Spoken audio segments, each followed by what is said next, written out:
Hello guys, welcome back to our channel. Episode ആരംഭിക്കുമ്പോൾ കാണിക്കുന്നത് അർച്ചനയും ആതിരയുമാണ്. അവന്തിക തന്നെ ഭീഷണിപ്പെടുത്തിയ കാര്യങ്ങളെല്ലാം തന്നെ ആതിര അർച്ചനയോട് പറയുകയാണ്. ഇനി എന്താണെങ്കിലും ചേച്ചി പറയണം സന്ദീപിനോട് എന്നെ മറക്കാനും അനഘയായിട്ട് പുതിയൊരു ജീവിതം തുടങ്ങാനും. ഇതെല്ലാം കേൾക്കുന്ന അർച്ചന മനസ്സിൽ പറയുകയാണ്. അവന്തിക എത്തിയപ്പോൾ തുനിഞ്ഞിറങ്ങിയിരിക്കുകയാണല്ലേ.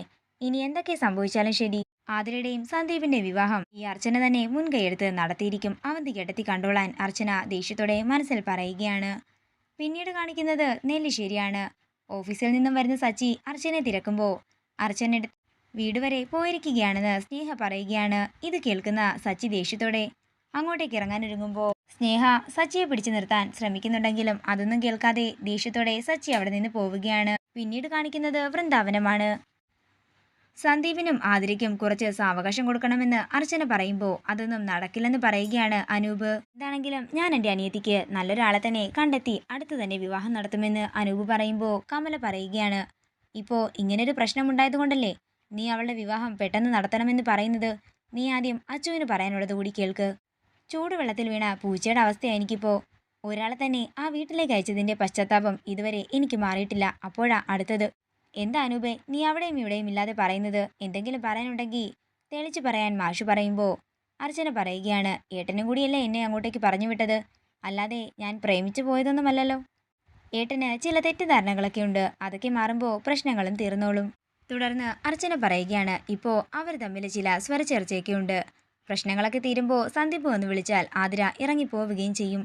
അപ്പോൾ നാണക്കേടുണ്ടാകാൻ പോകുന്നത് നമുക്കാണെന്ന് അനൂപേട്ടൻ ഓർത്താൽ നല്ലത്.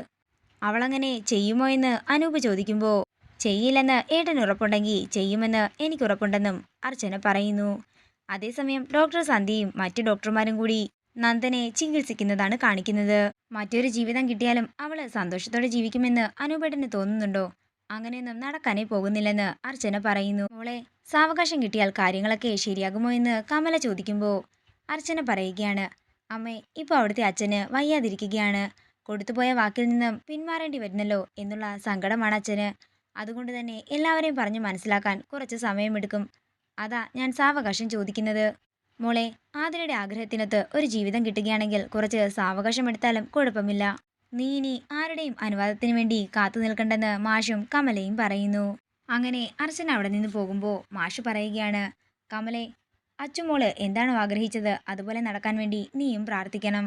പിന്നീട് കാണിക്കുന്നത് താൻ അവിടെ നിന്ന് രക്ഷപ്പെട്ട കാര്യങ്ങളൊക്കെ ഓർത്ത് നന്ദന്റെ അവസ്ഥ മോശമാവുകയാണ്. ഡോക്ടർമാര് പെട്ടെന്ന് വന്ന് നന്ദനെ നോക്കുകയും നന്ദന്റെ അവസ്ഥ നോർമലാവുകയും ചെയ്യുന്നു. പിന്നീട് കാണിക്കുന്നത് സച്ചി വൃന്ദാവനത്തിലേക്ക് വരുന്നതാണ്. അർച്ചനെ, എനിക്ക് തന്നോട് കൂടുതലായി സംസാരിക്കാനൊന്നുമില്ല. താൻ വന്ന് കാറിൽ കയറാൻ നോക്ക്. എന്റെ അനിയന് വേണ്ടി വാദിക്കാൻ ഞാൻ എൻ്റെ ഭാര്യയെ വിട്ടെന്ന് ഇവിടെ ആർക്കും തോന്നരുത്. എനിക്ക് അത്ര മാത്രമേ ഉള്ളൂ. സച്ചിയേട്ടാ, അകത്തേക്ക് വരാൻ അർച്ചന പറയുമ്പോൾ വേണ്ട, താൻ വരുന്നെങ്കിൽ വരാൻ പറഞ്ഞ് സച്ചി കാറിലേക്ക് കയറാൻ ഒരുങ്ങുന്നു. അതേസമയം മാഷും കമലയും അങ്ങോട്ടേക്ക് വരികയാണ്. അവര് സച്ചിയെ അകത്തേക്ക് വിളിക്കുന്നുണ്ടെങ്കിലും സച്ചി ചെല്ലുന്നില്ല. ഞങ്ങൾക്കറിയാം മോനെ, മോന് ഇന്നലത്തെ പ്രശ്നത്തിന്റെ ദേഷ്യമാണെന്ന്. മോനൊന്നും മനസ്സിൽ വെച്ചേക്കരുതെന്ന് കമലയും മാഷും പറയുമ്പോൾ എല്ലാവരും പുറത്തേക്ക് വരികയാണ്. സച്ചേട്ടാ, എല്ലാവരും പറയുന്നതല്ലേ 2 ദിവസം കഴിഞ്ഞു പോകാമെന്ന് അർച്ചന പറയുമ്പോൾ താൻ വേണമെങ്കിൽ നിന്നോ, ഞാൻ പോവുകയാണെന്ന് സച്ചി പറയുന്നു. തുടർന്ന് ആതിര പുറത്തേക്ക് വന്ന് തന്റെയും സന്ദീപിന്റെയും പ്രശ്നം കാരണം സച്ചി വീട്ടുകാരുമായിട്ട് പ്രശ്നമുണ്ടാക്കരുതെന്നും പിണങ്ങിയിരിക്കരുതെന്നും പറയുന്നു. അങ്ങനെ ആവണിമോള് സച്ചിയെ വിളിച്ചുകൊണ്ട് അകത്തേക്ക് പോവുകയാണ്. സച്ചിയേട്ടാ, എനിക്ക് വീട്ടിലിരുന്നിട്ട് സമാധാനം കിട്ടാത്തത് കൊണ്ടാണ് ഞാൻ ഇങ്ങോട്ടേക്ക് വന്നത് എന്ന് അർച്ചന പറയുമ്പോൾ സച്ചി ചോദിക്കുകയാണ്. താൻ എന്നിട്ട് ആതിരയോട് സംസാരിച്ചോ? ആതിര എന്തു പറഞ്ഞു? കാര്യങ്ങള് നമ്മൾ വിചാരിച്ചതുപോലെ ഒന്നുമല്ല സച്ചിയേട്ടാ. അവള് സന്ദീപിനെ വേണ്ടെന്ന് പറഞ്ഞത് വ്യക്തമായ കാരണങ്ങൾ ഉള്ളത് കൊണ്ട് തന്നെയാണ്. അതെന്ത് കാരണമാണെങ്കിലും നമുക്ക് പരിഹാരം കാണാവുന്നതല്ലേ ഉള്ളെന്ന് സച്ചി ചോദിക്കുമ്പോൾ ആതിര തന്നോട് പറഞ്ഞ കാര്യങ്ങളെല്ലാം അർച്ചനയ്ക്ക് ഓർമ്മ വരികയാണ്. തുടർന്ന് സന്ദീപിന് വേണ്ടി ആതിര ആത്മഹത്യ ചെയ്യാൻ നോക്കിയ കാര്യവും കൂടാതെ സന്ദീപ് ആതിരയില്ലെങ്കിൽ താൻ മരിക്കുമെന്ന് പറഞ്ഞ കാര്യവുമെല്ലാം തന്നെ സച്ചിയോട് പറയുകയാണ് അർച്ചന. ഞാൻ എന്താണെങ്കിലും ഇവിടെയുള്ളവർക്ക് വാക്ക് കൊടുത്തു കഴിഞ്ഞിരിക്കുകയാണ്. സന്ദീപിനെ കൊണ്ട് ആതിരയെ വിവാഹം ചെയ്യിപ്പിക്കുമെന്ന്. അങ്ങനെയും എനിക്കത് നടത്തിയേ പറ്റുമെന്ന് അർച്ചന പറയുമ്പോൾ അതങ്ങനെ എളുപ്പത്തിൽ നടത്താൻ പറ്റുന്ന കാര്യമാണോ എന്ന് സച്ചി ചോദിക്കുന്നു. ചേച്ചി എന്ന നിലയ്ക്ക് എനിക്ക് ആതിരയ്ക്ക് വേണ്ടി ഒന്നും ചെയ്യാൻ കഴിഞ്ഞിട്ടില്ല.